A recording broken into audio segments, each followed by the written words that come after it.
अगर आप क्लास 8 से 9th में आ चुके हो तो बिल्कुल मेरे पीछे जो आपको ये दिख रहा है यही आपका टेक्स्ट बुक है। क्लास 8 से 9th में बहुत सारी चीजें बदल जाती है और अगर हमारा पढ़ने का अप्रोच नहीं बदला तो हमारा क्लास 10th 11th 12th तक खराब हो सकता है। Hello learners, my name is Shubham Jha और इस वीडियो में मैं बात करने वाला हूं आपके इस टेक्स्ट बुक के बारे में जो कि क्लास 9th का है। इस टेक्स्ट बुक के अंदर अगर आप चैप्टर देखोगे तो आपको कुल मिला के ये 18 चैप्टर्स देखने को मिलेंगे, लॉज ऑफ मोशन से लेके ऑब्जर्विंग द टेलीस्कोप तक। और ये जो चैप्टर्स है लर्नर्स, ये आपके डिवाइडेड हैं दो टर्म में, जो कि आपको देखने को मिलता है टेक्स्ट बुक के पेज नंबर 215 पे। तो टर्म वन में बेसिकली आप दिवाली से पहले जो एग्जाम देते हो, आप पार्ट वन से ये चैप्टर्स पढ़ोगे और पार्ट टू से ये चैप्टर्स पढ़ोगे।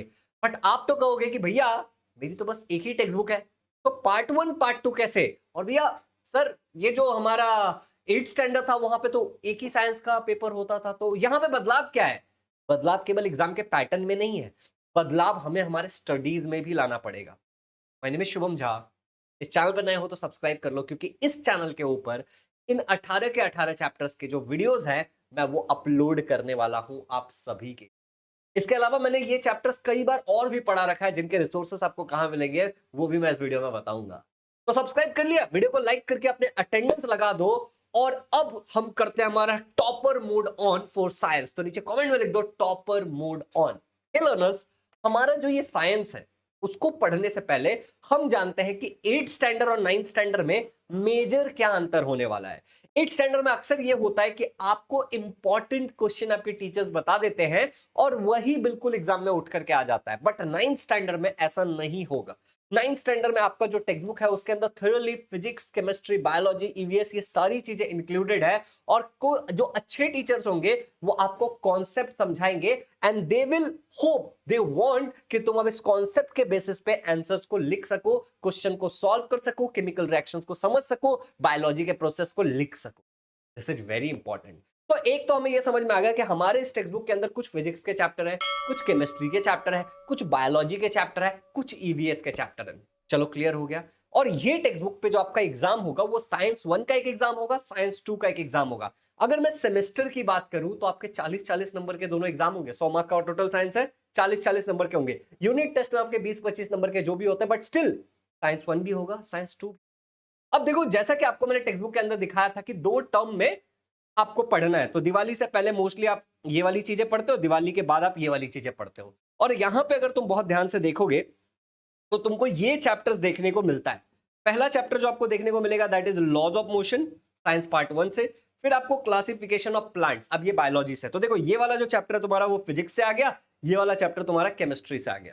अच्छा, उसके बाद तुम पढ़ते हो वर्क एंड एनर्जी, ये भी फिजिक्स है। और ये एनर्जी फ्लो इन इकोसिस्टम, इसको हम ईवीएस बोल सकते हैं या फिर आपको मन है तो बायोलॉजी बोल सकते हो। मैं तो इसको ईवीएस कंसीडर करके चलता हूं, क्योंकि इसमें हम ईवीएस वाली चीजें पढ़ते हैं। करंट इलेक्ट्रिसिटी, ये आपका फिजिक्स का चैप्टर है। यूजफुल एंड हार्मफुल माइक्रोब्स, ये आपके बायोलॉजी का चैप्टर आ गया। कुछ पार्ट इसमें थोड़ा सा ईवीएस टाइप वाला भी है। मेजरमेंट ऑफ मैटर, अगेन ये केमिस्ट्री का चैप्टर है। एनवायरमेंटल मैनेजमेंट जो आपका है, ये फिर से एक ईवीएस वाला चैप्टर है एक तरीके से। उसके बाद अगर आप देखोगे एसिड बेसिस एंड सॉल्ट, तो ये केमिस्ट्री का चैप्टर है। इंफॉर्मेशन कम्युनिकेशन टेक्नोलॉजी, ये बेसिकली आपको कुछ अलग पढ़ा रहा है, तो इसको आप फिजिक्स केमिस्ट्री बायोलॉजी में तो ऑब्वियसली नहीं डालोगे, केमिस्ट्री में भी नहीं डालोगे। सम पार्ट ऑफ फिजिक्स तुम इसको मान सकते हो, पर ये एक जनरल अवेयरनेस टाइप वाला चैप्टर है। तो ये पूरा तुम दिवाली से पहले पढ़ोगे। ओके, दिवाली के बाद तुम ये चीजें पढ़ते हो। ओके, जिसमें ये फिजिक्स है, ये फिजिक्स है, ये केमिस्ट्री है, ये केमिस्ट्री है, ठीक है ना, ये बायोलॉजी है, ये बायोलॉजी है, ये बायोलॉजी और ये फिजिक्स है। ओके, यहां पे कुछ छोटी मोटी चीजें लिखी है कि तुम्हें एक प्रैक्टिकल बुक भी दिया जाएगा जिसको तुम्हें बनाना है।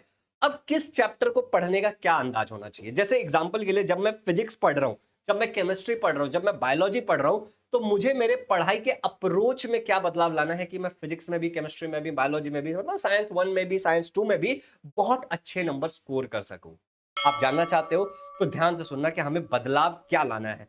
लर्नर्स, बहुत सिंपल है, मैं आपको बताता हूं। ये चीजें ना बहुत सिंपल है कि आपको क्या बदलाव लाना है। जब भी आप फिजिक्स पढ़ने के लिए बैठते हो, मेरी बात बहुत ध्यान से सुनना। ओके, जब भी आप फिजिक्स पढ़ने के लिए बैठते हो या फिर जनरली जब आप साइंस पढ़ने के लिए बैठोगे, ठीक है ना, मैं यहाँ पे फिजिक्स के जगह पे मैं कह देता हूं कि साइंस का कोई भी पार्ट है, ठीक है ना। आप जब ये टेक्स्ट बुक में से पढ़ोगे साइंस वाला पार्ट, तो आपको अपने पढ़ाई में एक चीज का ध्यान रखना है कि सबसे पहले आपको एक कॉन्सेप्चुअल क्लैरिटी लाना है, ठीक है ना। एक कॉन्सेप्चुअल क्लैरिटी लाना है। ओके, कॉन्सेप्चुअल क्लैरिटी कैसे आता है? कॉन्सेप्चुअल क्लैरिटी आपको आएगा टीचर्स की बातें सुन करके, टीचर्स जब आपको चीजों को समझाएंगे तब। एक बार आपको कॉन्सेप्चुअल क्लैरिटी आ जाता है किसी टॉपिक के अंदर, उसके बाद आपको क्या करना है कि जो आपके एक्सरसाइज है, ओके ना, उनको आपको सॉल्व करना। फॉर एग्जाम्पल लेट्स से कि ये कोई एक चैप्टर है, यहाँ पे देखो ये कोई एक चैप्टर था 18वां और उसके बाद ये एक्सरसाइज है। हालांकि तुम देख रहे हो कि यहाँ पे मैंने मार्क वार्क कर रखा है। तो मैं मेरे बैच में जो मेरे बच्चे होते हैं उनको इंपॉर्टेंट क्वेश्चन बताता हूँ, मैं उनको सारी चीजें सिखाता हूँ, कॉन्सेप्चुअल क्लैरिटी देता हूँ, एक्सरसाइज को सॉल्व करने का तरीका बताता हूँ, लर्न करने का तरीका बताता हूँ, सब कुछ बताता हूँ। और अगर मैं तुम्हें रिजल्ट बताऊं, जो हमारे लेटेस्ट बैचेस थे, अभी नए बैचेस में एडमिशन चालू है, जैसे कि विक्ट्री 4.0 में एडमिशन चालू है। मैं हट जाता हूं, हम इंग्लिश मीडियम और सेमी इंग्लिश मीडियम को पढ़ाते हैं। बाकी जो इससे पुराने बैचेस रहे, मैं उनमें से कुछ बैचेस का आपको रिजल्ट दिखाना चाहता हूं। यहाँ पे आप देख सकते हो अदिति ने 99.16% स्कोर किया था। यहाँ पे तुम देख सकते हो कि हमारे एक दूसरे बच्चे ने हमारे इस बैच में पढ़ने का 97.66 स्कोर किया था, धनश्री से 10th में भी टॉपर रही। फिर देखो तुम 90.33, अगेन यू कैन सी यहाँ पे 92% मेरे पीछे है। मैं हट जाता हूँ क्योंकि टर्म 1 का रिजल्ट है 91, फिर 92 हो गया। फिर यहाँ पे अगर तुम देख सकते हो तो 94, यहाँ पे 96 हो गया। तो बच्चे का टर्म 1 टर्म 2 में इंप्रूवमेंट भी आया, राइट। अच्छा, यहाँ पे तुम देखो 93% है, यहाँ पे तुम देखो अगेन 86% है, ठीक है, वी हैव 82%। देन यहाँ पे, ठीक है ना, 96%। देन यहाँ पे अगर तुम देखोगे तो 95%, 94%, ठीक है, अगेन यहाँ देखो 90.83%। तो हमारे बैच में कई सारे बच्चे जो पढ़ते हैं उनका बहुत औसम रिजल्ट रहा है। तो मैं जो तुम्हें बता रहा हूं वो बिल्कुल वो चीजें बता रहा हूं जो प्रैक्टिकल है। एंड तुम भी इस बैच का हिस्सा बन सकते हो। इस बैच का हिस्सा बनने से पहले थोड़ा सा इस बात को समझते हैं कि जब मैं पढ़ रहा हूं, ठीक है ना, तो मुझे कॉन्सेप्चुअल क्लैरिटी टीचर से पढ़ने के बाद, अब कई बार बच्चे गलती क्या करते हैं कि कॉन्सेप्चुअल क्लैरिटी के लिए टेक्स्ट बुक को रीड करने के लिए बैठ जाते हैं। जब तुम टेक्स्ट बुक रीड करोगे तो बहुत सारी चीजों का मतलब ही तुम्हें नहीं समझेगा। तो जब तुम्हें कोई टीचर पढ़ा रहा है, जैसे मेरे ऑनलाइन बैच में तुम पढ़ रहे हो, या मेरे यूट्यूब वीडियो से पढ़ रहे हो, या फिर तुम्हें स्कूल में टीचर पढ़ा रहा है, ऑफलाइन क्लास में पढ़ रहे हो, तो वहां से तुमको कॉन्सेप्चुअल क्लैरिटी लानी है। उसके बाद तुम टेक्स्ट बुक रीड कर सकते हो। फिर तुमको एक्सरसाइज करना है। एक्सरसाइज के बाद तुम्हें क्या करना है, तुम्हें प्रॉपर टेस्ट देके देखना है चीजें मुझे आती है कि नहीं आती। और अब ये टेस्ट दो प्रकार के हो सकते हैं। एक होता है ऑब्जेक्टिव टेस्ट, ओके, एक होता है हमारा ऑब्जेक्टिव टेस्ट, ठीक है। तो इजी लर्निंग के एप्लीकेशन पे बहुत सारे फ्री टेस्ट मैंने साइंस के दिए हुए हैं। बाकी अगर आप बैच का हिस्सा बनते हो तो आपको ऑब्जेक्टिव सब्जेक्टिव दोनों टेस्ट मिल जाएगा। और दूसरा होता है सब्जेक्टिव टेस्ट, ओके। तो तुम्हें ये ऑब्जेक्टिव सब्जेक्टिव टेस्ट हर चैप्टर का देके देखना है कि जो मैंने सीखा है, जिसकी क्लैरिटी मैंने ली है, जो एक्सरसाइज मुझे समझ आया है, क्या मैं उसको सॉल्व कर पा रहा हूं, क्या मैं उसके सवालों का भी जवाब दे पा रहा हूं। मेरे हिसाब से मैंने तुम्हें बहुत सारे टॉपर्स दिखा, इन सारे टॉपर्स को चीजें बस आती नहीं थी, उन चीजों के ऊपर वो सवालों का जवाब भी दे पाते थे। बस आना is not enough in 9th standard, 10th standard, 11th standard, 12th standard. तुमको चीजों को सीखने के बाद तुम उसके ऊपर सवालों का जवाब भी दे सको, ये जरूरी है। अगर पूरे वीडियो में से तुम कुछ लेके जाना चाहते हो तो बस ये एक बात लेके जाओ, चीजें सीख करके कुछ नहीं होने वाली, हमें उन चीजों के ऊपर जो हमने सीखा है हमें सवाल सॉल्व करने भी आना चाहिए। चलो, यहां तक क्लैरिटी आ गई। अब हम आगे जाके ये भी बात करेंगे फिजिक्स के स्पेसिफिक कैसे पढ़नी है, केमिस्ट्री में कैसे पढ़नी है, बायोलॉजी में कैसे पढ़नी है, स्पेसिफिकली इसके बारे में बात करेंगे। बट उससे पहले एक बार थोड़ा सा बैच के बारे में मैं आपको जरा सा आइडिया दे देना चाहता हूं। इस बैच में मैं आपको साइंस पढ़ाऊंगा, नीलिमा रॉय मैम आपको सोशल स्टडी पढ़ाएंगे, योगेश सर आपको मैथ्स पढ़ाएंगे, चंद्रशेखर सर आपको इंग्लिश पढ़ाएंगे, योगेश सर शैलेश सर आपको संस्कृत पढ़ाएंगे अगर आपका इंटायर कंपोजिट कुछ है तो, फरीन मैम आपको मराठी पढ़ाएंगे। अगर आप सेमी इंग्लिश मीडियम से हो तो फरीन मैम ही आपको सेमी इंग्लिश मीडियम के लिए सोशल साइंस भी पढ़ाएंगे, इतिहास भूगोल राज्य शास्त्र। हिंदी अगर आपको है तो हिंदी भी हम पढ़ाएंगे, ठीक है ना। और दैट्स इट। बैच में क्या मिलता है आपको, लाइव क्लासेस मिलती है, आप लाइव पढ़ते हो, टीचर से डाउट पूछ सकते हो हर एक टॉपिक पे। हर पूरा सिलेबस हम कंप्लीट कराते हैं, आप मोबाइल पीसी टैबलेट कहीं से भी एक्सेस कर सकते हो। हर क्लास की रिकॉर्डिंग मिलती है, chapter wise doubt clearing session होता है, इंटरैक्टिव फॉर्म में लाइव रिवीजन कराया जाता है एग्जाम से पहले, तो आपको छोड़ नहीं दिया जाता है। पर्सनल मेंटरशिप मिलता है और टेस्ट सीरीज ऑब्जेक्टिव सब्जेक्टिव दोनों इंक्लूडेड है, ऐसे रिजल्ट नहीं आता है। कैसे ज्वाइन करना है, बहुत सिंपल रखता हूं मैं इस बात को। इजी लर्निंग का एप्लीकेशन का लिंक मैं डिस्क्रिप्शन में दे दूंगा, वहां पे जाके आप डाउनलोड कर लेना। वहां पे जाने के बाद आपको करना क्या है कि आपको ये लाइव कोर्सेस वाले ऑप्शन पे चले जाना है। जैसे आप इस ऑप्शन पे जाओगे तो आपको बहुत सारे बैचेस दिखेंगे, ठीक है ना। उसमें से आपको विक्ट्री 4.0 ये क्लास 9th का बैच है, इस पे आपको जाना है। उसके बाद लर्नर्स आपको क्या करना है, आपको उस पर क्लिक बाई नाउ करना है। यहाँ पे ये टर्म्स एंड कंडीशन को एग्री करके आपको प्रोसीड कर देना। आपके सामने गूगल पे, फोन पे, जिससे भी आप पेमेंट करने वाले आ जाओगे। और एक और ऑप्शन रहेगा यूपीआई, यूपीआई पे क्लिक करके आप शो क्यूआर भी कर सकते हो, तो यहीं पे क्यूआर कोड खुल जाएगा, अपने मम्मी पापा किसी के फोन से अगर पेमेंट करवाना है तो उससे स्कैन करवा के पेमेंट भी कर सकते हो। तो थोड़ा सा एक्सप्लोर करना। अगर आपको कोई भी प्रश्न है तो आप यहाँ पे चैट में जाकर के लिख सकते हो, या फिर मैं आपको एक नंबर देता हूँ, इस नंबर पे भी आप कॉल कर सकते हो, ठीक है। इसके अलावा हम भी आपको कोई क्यूआर कोड दे देंगे, अगर आपको एप्लीकेशन से दिक्कत हो रहा है तो आप कॉल करके इस नंबर पे बात करिए, हम आपको क्यूआर कोड दे देंगे, आप उस पर भी पेमेंट कर सकते हो। सिंपल है। चलिए, तो 2 नंबर दे रहा हूं, अगर एक पे नहीं लगे तो दूसरे पे कॉल कर लेना। इस पे आपको सीमा मैम आंसर करेंगी, इस पे आप व्हाट्सअप भी कर सकते हो, कॉल भी कर सकते हो, और एप्लीकेशन के अंदर से भी चैट में जाके हमसे कॉन्टेक्ट कर सकते हो।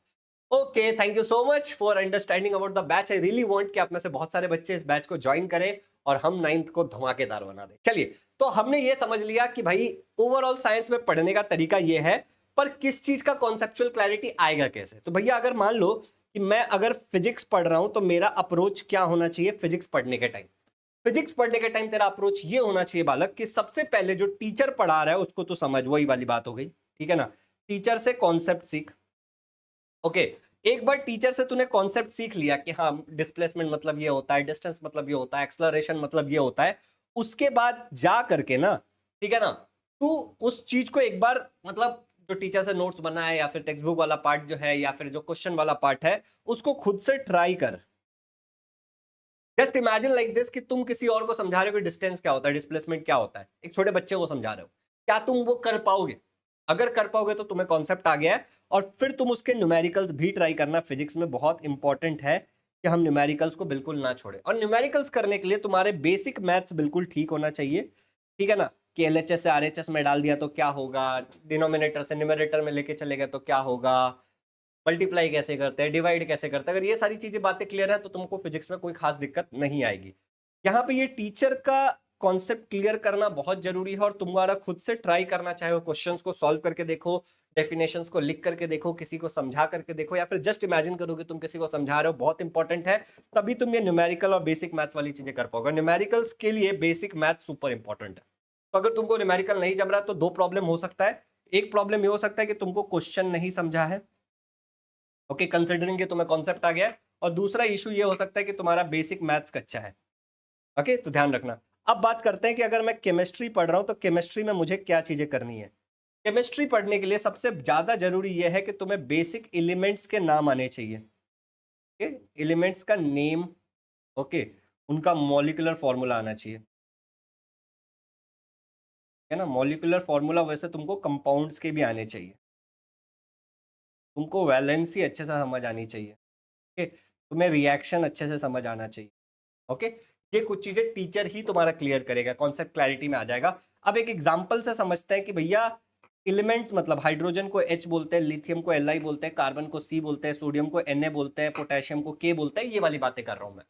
कंपाउंड्स की बात मैं कर रहा हूं तो मैं कह रहा हूं कि H2O मतलब वाटर होता है, CO2 मतलब कार्बन डाइऑक्साइड होता है, KNO3 मतलब पोटेशियम नाइट्रेट होता है, H2O2 मतलब हाइड्रोजन पेरोक्साइड होता है। ऐसी चीजें तुम्हें बिल्कुल आ जानी चाहिए। साथ में तुमको ये भी आना चाहिए कि भाई कार्बन की वैलेंसी जो है वो है 4, ऑक्सीजन की जो वैलेंसी है 2, 2 1 जा 2, 2 2 जा 4, क्रॉस मल्टीप्लाई करके बना CO2। तुमको ये बिल्कुल आना चाहिए कि हाइड्रोजन की वैलेंसी 1 है, ऑक्सीजन की वैलेंसी 2 है, क्रॉस मल्टीप्लाई करके बन गया H2O। ये चीज तुमको आना चाहिए, और फिर तुम्हें रिएक्शन भी समझ में आना चाहिए। ये चीजें आएंगी तभी रिएक्शन समझ में आएगा, तब तुम्हारा केमिस्ट्री बेटर बनने वाला है। तो टीचर जब ये चीजें पढ़ाए तो इनको इग्नोर मत करना, इनमें घुस घुस के चीजों को समझने की कोशिश करना। अब बात करते हैं बायोलॉजी की। अगर मैं बायोलॉजी की बात करूं तो तुमको बस इतना ध्यान रखना है कि जब टीचर प्रोसेस समझा रहा है, ठीक है ना, तो तुम चीजों पे ध्यान दो, ओके। टीचर जब प्रोसेस समझा रहा है तो तुम ध्यान दो, तुम्हें बहुत सारी चीजें बहुत इजीली समझ में आने लगेगी। और उसके बाद तुम क्वेश्चंस के आंसर को, है ना, क्वेश्चन के आंसर्स को लर्न करो। तो वहां पे इस प्रोसेस को समझते हुए लर्न करना, कि ऐसा रट्टा मत मारना, प्रोसेस को समझते हुए लर्न करना। और डायग्राम जहां पे भी है उन डायग्राम को बना करके लर्न करने की कोशिश करो, इट्स वेरी इंपॉर्टेंट बायोलॉजी वाले पॉइंट। तो अगर हम इन सारी चीजों का ध्यान रखते हैं, और ईवीएस का तो बहुत जनरल है, तुम वही सब पढ़ते आ रहे हो, बस थोड़ा थोड़ा नया पढ़ोगे, तो ये चीजों का तुम ध्यान रखते हो तो तुम्हारा 9th का जो साइंस है वो धीरे धीरे धीरे धीरे आसान बनने लगे। और मैं सच में कहना चाहता हूं कि आप बैच का हिस्सा बन सकते हैं, इस नंबर पे कॉल करके आपकी इस जर्नी को मैं बहुत आसान बनाऊंगा। इस चैनल को सब्सक्राइब कर लो, क्योंकि इस चैनल पे आपको सब कुछ मिलने वाला है साइंस से रिलेटेड, और एक साथ भी मिलने वाला है। Thank you so much, have a good day, happy learning, love you all the best. अगला वीडियो किस टॉपिक पे चाहिए